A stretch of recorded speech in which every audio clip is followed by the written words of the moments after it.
Hi students, good morning. मैं DK sir, आप लोगों का मेरे यूट्यूब चैनल ज्ञान बैठी के बहुत बहुत स्वागत है।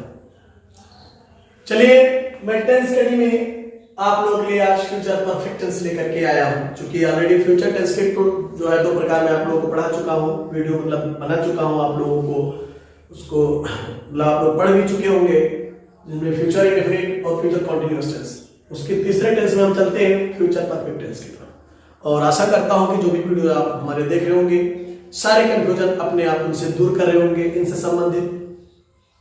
और अगर आप कंफ्यूज हैं तो बिल्कुल कमेंट बॉक्स में कमेंट कर सकते हैं और मैं आपके हर कंफ्यूजन को दूर करने का प्रयास करूंगा। अब चलते हैं फ्यूचर परफेक्ट की तरफ। फ्यूचर परफेक्ट टेंस, तीसरा टेंस जो फ्यूचर टेंस का है। सबसे पहले हम उसको पहचानते हैं कि फ्यूचर परफेक्ट टेंस कैसे पहचानेंगे। तो पहचान का सबसे आसान तरीका मैंने आप लोगों के लिए रखा है, बनाया है कि जब हिंदी वाक्य के मुख्य क्रिया के अंत में चुका होगा, चुकी होगी, चुके होंगे अथवा या होगा, ई होगी, ए होंगे, आ होगा, आदि शब्द आए तो आप फ्यूचर परफेक्ट टेंस होता है। तो आप इस तरह से भी याद कर सकते हैं, पहचान सकते हैं। और आप लोगों के लिए एक और अच्छी बात यह है कि आप भाव से भी पहचान सकते हैं। वाक्य को करना नहीं चाहते तो आप ऐसे जान लीजिए कि फ्यूचर टेंस में जब कार्य पूर्ण हो जाए, यानी आने वाले समय में जब कार्य पूर्ण हो जाए तो समझिए कि फ्यूचर परफेक्ट टेंस है। अब इसमें भी हेल्पिंग वर्ब वही होते हैं जो फ्यूचर टेंस के विल और शैल। हेल्पिंग वर्ब यानी सहायक क्रिया विल और शैल। और इसमें एक्स्ट्रा वर्ब जो लगते हैं वो कौन होता है? हैव होता है। और हैव के साथ हम वर्ब के थर्ड फॉर्म का प्रयोग करते हैं, इसका। यानी सदैव याद रखना कि हम फ्यूचर परफेक्ट टेंस में हैव के साथ वर्ब का कौन सा फॉर्म लगाते हैं? थर्ड फॉर्म, तीसरा। तो इसका स्क्रीनशॉट ले लीजिए, उसके बाद मैं आपको ट्रांसलेशन बनाना बताता हूं।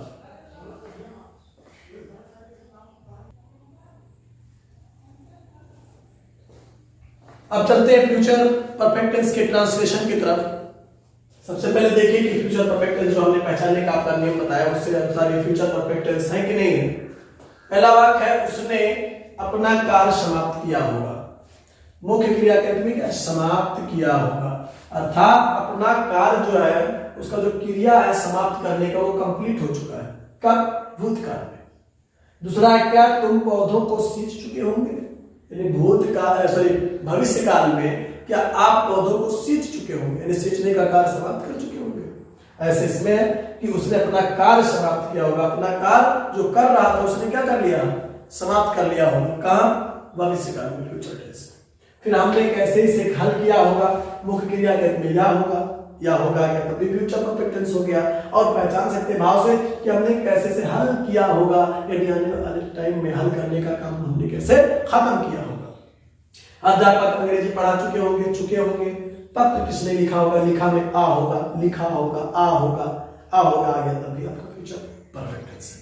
तो अब इनका अनुवाद देखते हैं। सबसे पहले अफर्मेटिव की तरफ चलते हैं। उसने अपना कार्य समाप्त किया होगा। अफर्मेटिव सेंटेंस है। अफर्मेटिव को मैंने बताया है कि जब आपको स्वीकृति प्रकट हो, बात को मान लिया जाए, तो समझिए कि वो क्या है? अफर्मेटिव सेंटेंस है। कर्ता के साथ सब्जेक्ट देख लीजिए। अफर्मेटिव का फार्मूला आपका यहां सामने दिया हुआ है। सबसे पहले ऊपर अफर्मेटिव ही होता है। सब्जेक्ट क्या है? उसने का मतलब ही के साथ बिल का प्रयोग होगा। आपको ऑलरेडी बिल से लगाने का नियम मैंने बता दिया है। बिल और सेल कहां किसके साथ लगेगा? तो ही विल। उसके बाद क्या लिखा हुआ है? अतिरिक्त क्रिया क्या है? और है के बाद क्या लिखेंगे? वर्ब का थर्ड फॉर्म, समाप्त करना। समाप्त करना की अंग्रेजी फिनिश। फिनिश में हम ईडी जोड़ करके उसको थर्ड फॉर्म लगा देंगे, थर्ड फॉर्म बना देंगे। He will have finished. अब क्या? अपना गृह कार्य। तो ही के साथ अपना की अंग्रेजी हमने बताया हिज, और अपना कार्य है तो हिज वर्क। तो अब यहां साइड आपको कैसा लग गया था? यहां फुल स्टॉप होना चाहिए था, यहां फुल स्टॉप। तो he will have finished his work, ये आपका अफर्मेटिव बन गया। इसको अगर आपको नेगेटिव बनाना हो, जैसे आज उसने अपना कार्य समाप्त नहीं किया होगा, तो हमने बताया था कि आप कहां लिखा है? यहां देखिए एलपी वर्ब के बाद आप नॉट लगा लीजिए। तो आप एलपी वर्ब इसमें देख लीजिए कहां बिल है, तो बिल के बाद आपका नॉट लग करके नेगेटिव सेंटेंस बन जाएगा। क्या तुम पौधों को सींच चुके होंगे? इंट्रोगेटिव। इसका उत्तर हां में दे सकते हैं। हाँ ना के लिए आपका यहाँ फार्मूला या सार होता है इंट्रोगेटिव सेंटेंस के लिए कि विल या शैल को पहले लिखेंगे, करता के अनुसार करता यू और यू के साथ भी, क्योंकि आई के साथ शैल लगता है इसलिए यू के साथ विल का प्रयोग करेंगे। तो बाहर कौन सा हेल्पिंग वर्ब होगा? विल और शैल में से विल बाहर होगा, आप यहाँ लिख सकते हो विल। विल के बाद सब्जेक्ट आपका है तुम, तो तुम के अंग्रेजी यू और यू के साथ अतिरिक्त क्रिया हैव, आप क्या लिखोगे? हैव हो जाएगा। फिर वर्ब का थर्ड फॉर्म सींचना, सींचना का मतलब पानी देना, पानी देना का थर्ड फॉर्म वाटर, वाटर का third form water, water. Will you have water? अब किसको? पौधों को, तो पौधों की अंग्रेजी द प्लांट्स होता है, वचन है, बन गया। Will you have water the plants? क्या तुमने पौधों को पानी दिया होगा या सींच चुके हो? दोनों हो गया। इसको इंट्रोगेटिव में नेगेटिव बनाना, क्या तुम पौधों को नहीं सींच चुके होंगे? तो बस कुछ नहीं, सब्जेक्ट के बाद मैंने बताया था कि आप नॉट लगा लीजिए। सब्जेक्ट ढूंढिए कहां है? विल यू हो जाए, इसलिए बन गया। अगला भाग देखते हैं हमने कैसे इसे हल किया होगा। या होगा फ्यूचर परफेक्ट टेंस और क्वेश्चन वर्ड कहां गया है? बीच में।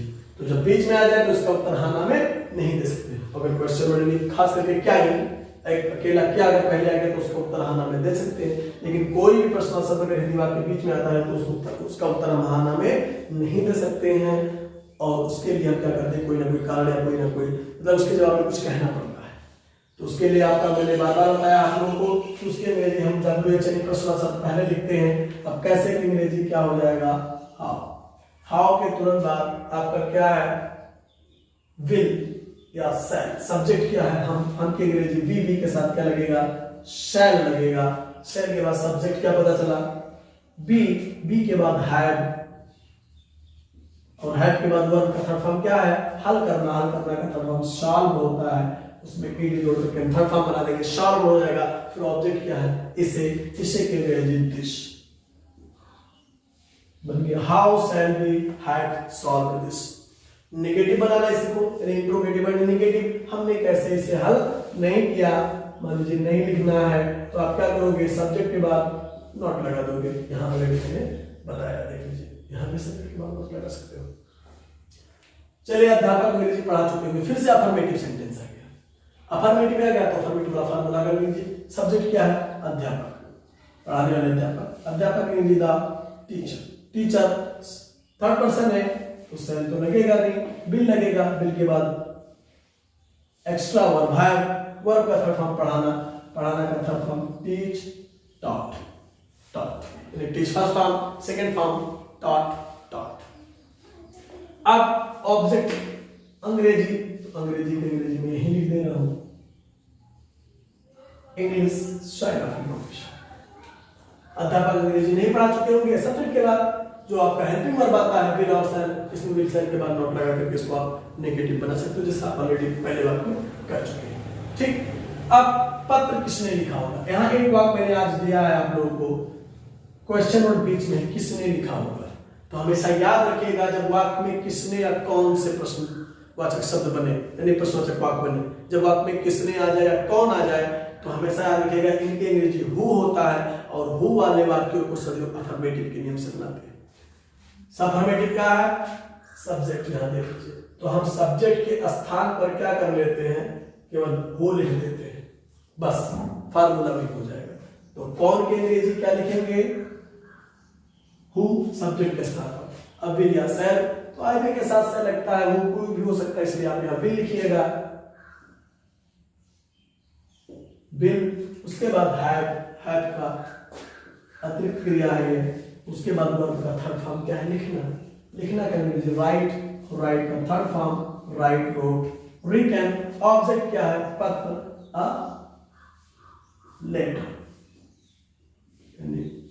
ये भी हो गया। नेगेटिव बनाना है तो बिल के बाद नॉट लगा देंगे, क्योंकि इसमें क्वेश्चन वर्ड वाला नियम फॉलो नहीं होता है, बल्कि कौन सा नियम फॉलो होता है? हु वाले वाक्यों को सदैव अफर्मेटिव के नियम से बनाया जाता है। इससे हम सब्जेक्ट के स्थान पर केवल क्या कर लेंगे? हु लगा देंगे, बस। बाकी सारे के सारे नियम जो कानून अफर्मेटिव वाला ही फॉलो होगा इसमें। तो इस तरह से आपका फ्यूचर परफेक्ट टेंस भी समाप्त हुआ और मैं आशा करता हूं कि आपके सारे कंफ्यूजन दूर हुए होंगे। अगर यदि आपको अभी भी कोई कंफ्यूजन है तो कमेंट बॉक्स में जरूर कमेंट कीजिएगा और मैं उस बिंदु पे भी आपको वीडियो बनाकर समझाने का प्रयास करूंगा। तब तक के लिए अगले वीडियो में मिलते हैं। बाय।